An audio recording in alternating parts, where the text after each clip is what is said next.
40 वर्ष पूर्व की घटना है।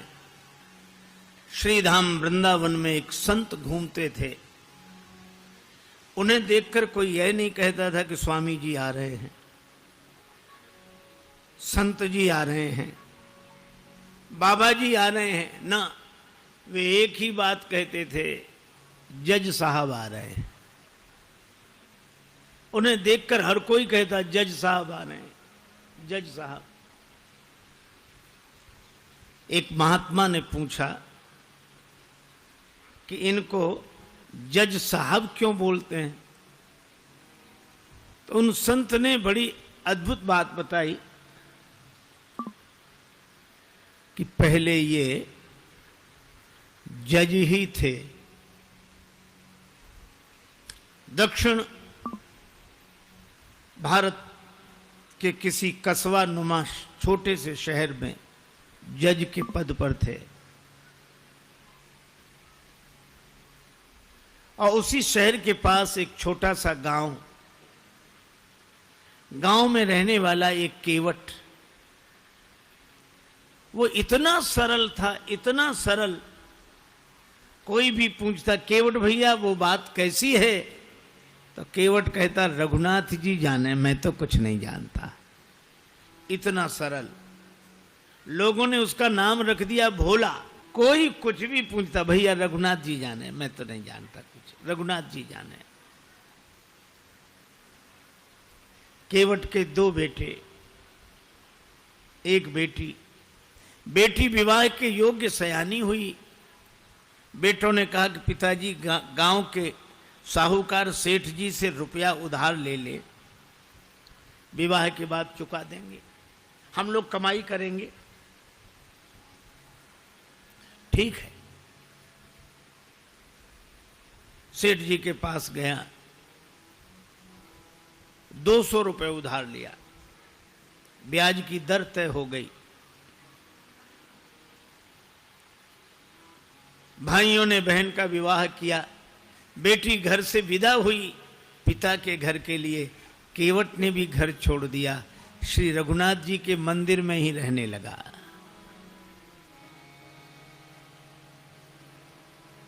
बस उसको तो रघुनाथ जी ही सब कुछ। जाऊं कहाँ तजी चरण तुम्हारे,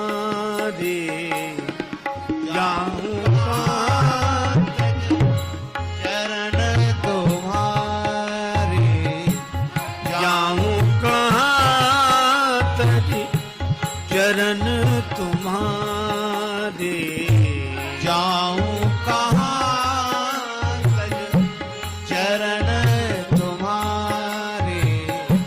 काको नाम पतित पावन जग, काको नाम पतित पावन जग, केही अति दीन पियारे।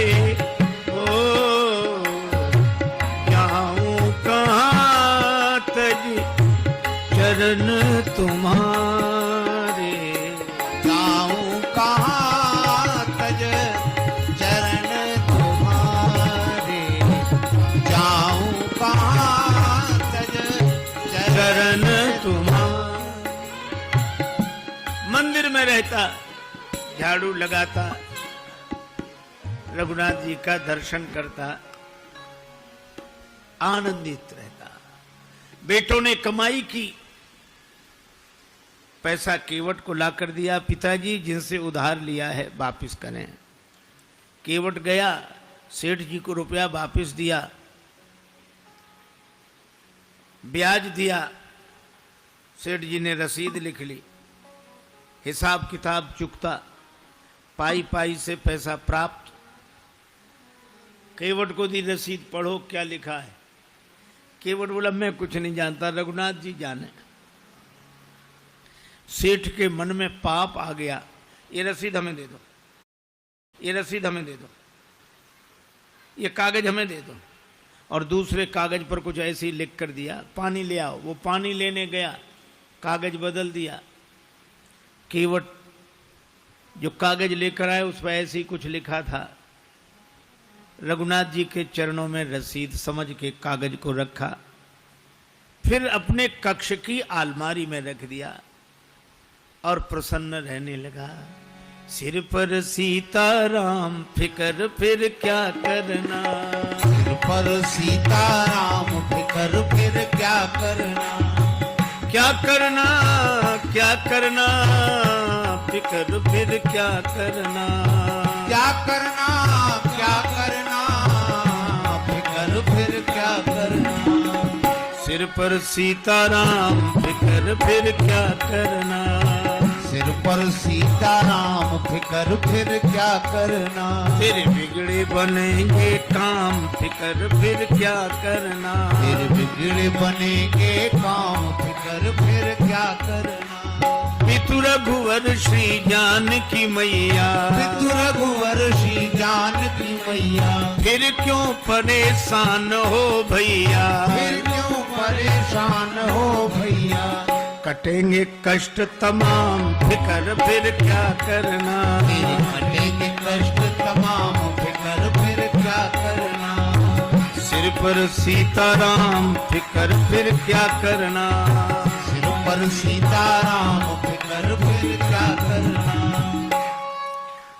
इसी भाव में रहता केवट ने भगवान के भरोसे सब छोड़ दिया था और सेठ जी ने केवट के विरुद्ध मुकदमा कर दिया और मुकदमा इन्हीं जज साहब की अदालत में आया, इन्हीं जज साहब के।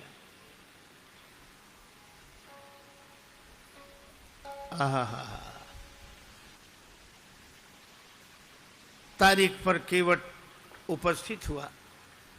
जज साहब ने कहा, केवट तुमने सेठ जी से रुपया उधार लिया था? हाँ हुजूर, लिया था।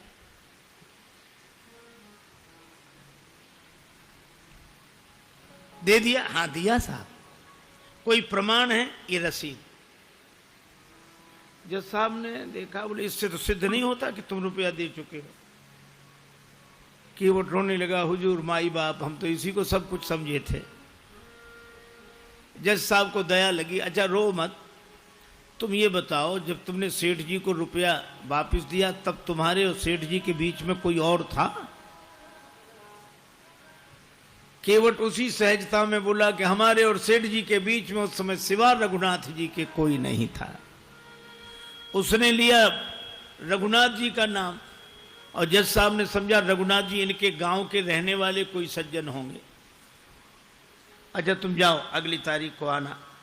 जज साहब ने अपने खर्चे से सम्मन जारी कर दिया रघुनाथ जी के नाम। अब चपरासी पूरे गांव में घूमे, मजे की बात, रघुनाथ जी नाम का कोई आदमी नहीं था वहां। किसी ने कहा रघुनाथ जी का मंदिर जरूर है। चपरासी बोला वही बताओ।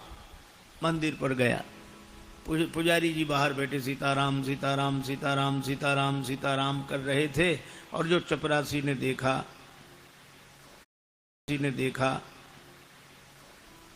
पुजारी जी से बोला रघुनाथ जी का मंदिर यही है? पुजारी जी बोले हाँ। तो ले लो। अब पुजारी जी ने जो देखा कि सम्मन, मन में सोचने लगे जब भगवान ने मंगा ही लिया है तो हम वापस काहे को करें। हस्ताक्षर पुजारी जी ने कर दिए। चपरासी समझा कि यही रघुनाथ जी हैं और सम्मन रघुनाथ जी के चरणों में रखते हुए पुजारी जी ने कहा कि वाह प्रभु क्या लीला है, भक्त जो न कराएं सो थोड़ा। आपके लिए मुकुट कई बार आया, पोशाक कई बार आई, हार कई बार आए, अरे पैजनी करधनी कई बार आई होगी, लेकिन सम्मन पहली ही बार आया होगा। केवट से कहा कि तूने रघुनाथ जी का नाम क्यों लिखा दिया वहां? केवट बोला जब सब जगह रहते तो वहां भी थे, झूठा काहे को लिखा दिया। अब रघुनाथ जी जाने। हरि बिन संकट कौन निवारे, हरि बिन संकट कौन निवारे, हरि बिन संकट कौन निवारे,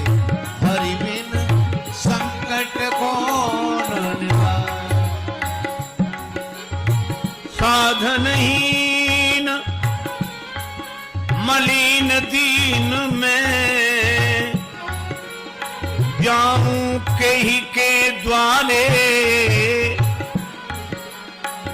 या अनाथ की लाज आज रघुनाथ जी हाथ तुम्हारे, रघुनाथ जी हाथ तुम्हारे, हरि बिन संकट कौन निवारे।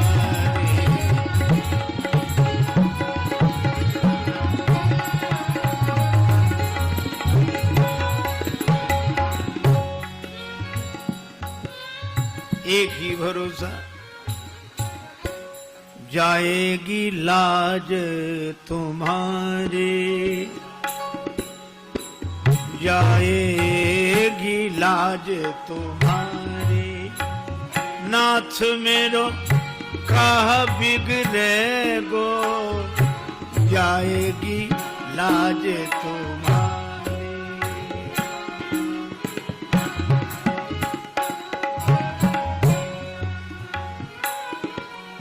दीन दयालु सुने जब ते तब ते, मन में कछु ऐसी बसी है,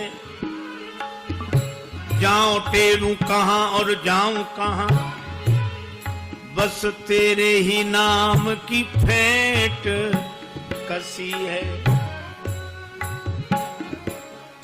तेरो ही आसरो एक मलूक, नहीं प्रभु सो कोई और जसी है। ए हो मुरारी पुकारी कहो अब, मेरी हंसी नहीं तेरी हंसी है, मेरी हंसी नहीं तेरी हंसी है, जाएगी लाज तुम्हारी, नाथ मेरो का बिगड़े गो, जाएगी लाज तुम्हारी।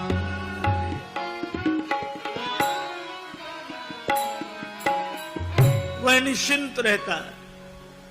अब राम जी जाने मंदिर में झाड़ू लगाए तो रघुनाथ जी की तरफ देखे, बर्तन मांजे तो रघुनाथ जी की तरफ देखे, जीवन ऐसा बस राम जी के चरणों में समर्पित। तारीख के एक दिन पहले पुजारी जी ने कहा, केवट तुम जाओ अदालत में ताकि समय से पहुंच जाओ। अब रही रघुनाथ जी के मन की तो रघुनाथ जी जाने। केवट तो प्रणाम करके चला गया। दूसरे दिन सवेरे सवेरे पुजारी जी आज जल्दी जागे, स्नान किया, भगवान को स्नान कराया, नई पोशाक पहनाई, बड़ी जल्दी कुछ बनाकर भगवान को भोग लगाया।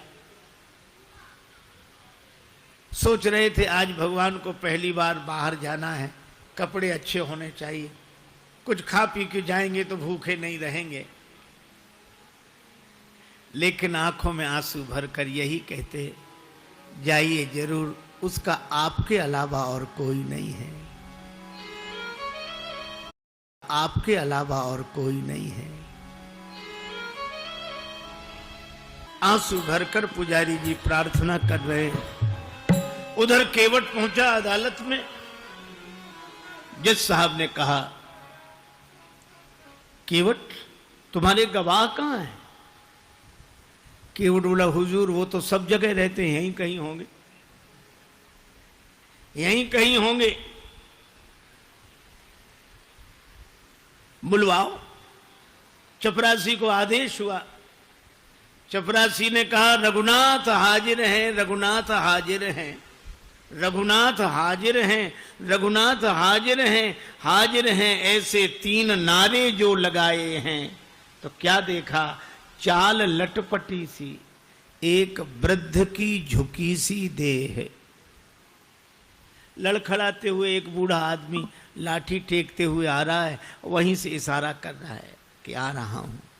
चाल लटपटी सी, एक वृद्ध की झुकी सी देह, दुपटी फटी सी, शीस बांधे धर धाये हैं, हाथ माह छड़ी पड़ी तुलसी की ही ये माल, माथे पर रोरी चारु चंदन चढ़ाए हैं, साहब के सामने विनीत चपरासी साथ, आज रघुनाथ जो गवाह बनी आए। साहब के सामने विनीत चपरासी साथ, आज रघुनाथ जी गवाह बने आए। केवट ने प्रणाम कर लिया। सेठ जी चौंके कि ये कौन? जज साहब ने कहा रघुनाथ जी आपका ही नाम है? जी। केवट ने रुपया वापस कर दिया। हाँ। कोई प्रमाण है?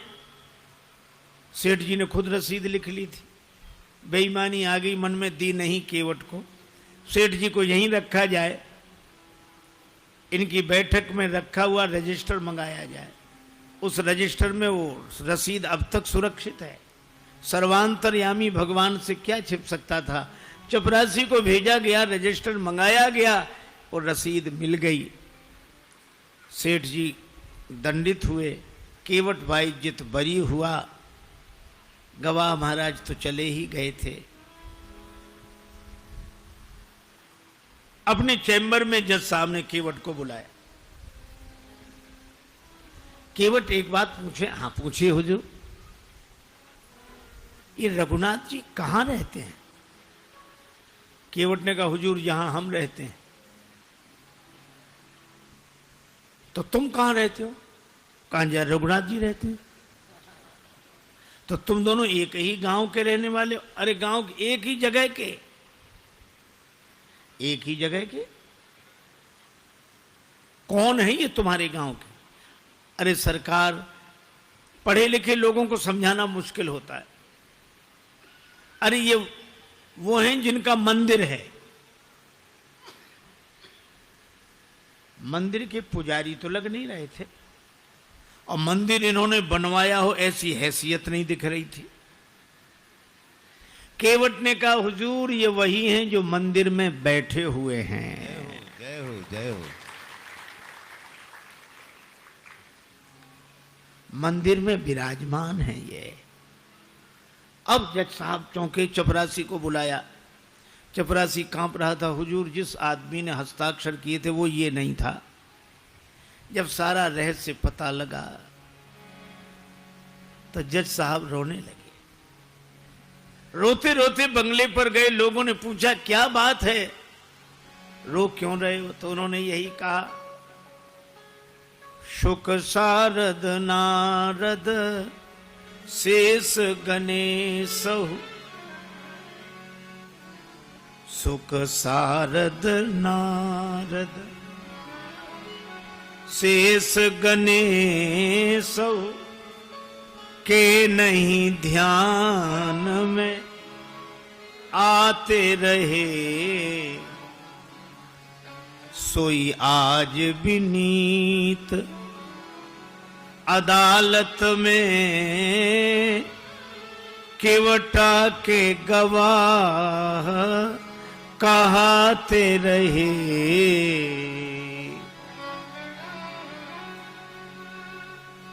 जो शुक सनकादिक के ध्यान में नहीं आए वे भगवान आज केवट की गवाही देते रहे।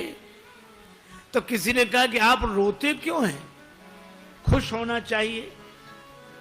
और गए तो दुख क्या, वे तो जाते ही। सुख धोखे दर्श दिए को भयो, दुख नाहिन जो तज जाते रहे। दुख तो केवल एक बात का है, बड़ी बेअदबी हो गई आज उनके विरुद्ध। कुर्सी पे बना, कुर्सी पे बना जज बैठा रहा, जगदीश खड़े समझाते रहे। कुर्सी पे, मैं कुर्सी पर जज बना बैठा रहा, और जिनकी अदालत में एक दिन सबको उपस्थित होना पड़ेगा वे भगवान खड़े खड़े गवाही देते रहे।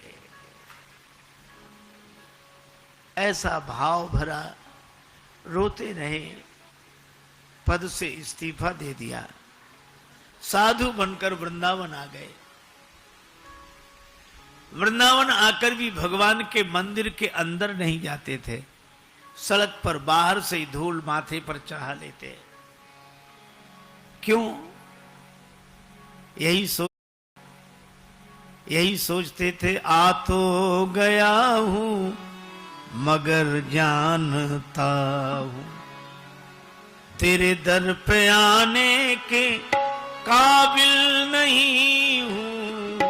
आ तो गया हूं मगर जानता हूं तेरे दर पे आने के काबिल नहीं हूं। आ तो गया हूँ मगर जानता तेरे दर पे आने के काबिल नहीं हूँ। तेरी मेहरबानी कहे बोझ इतना जिसे मैं उठाने के काबिल नहीं हूँ। तेरी मेहरबानी कहे बोझ इतना जिसे मैं उठाने के काबिल नहीं हूँ।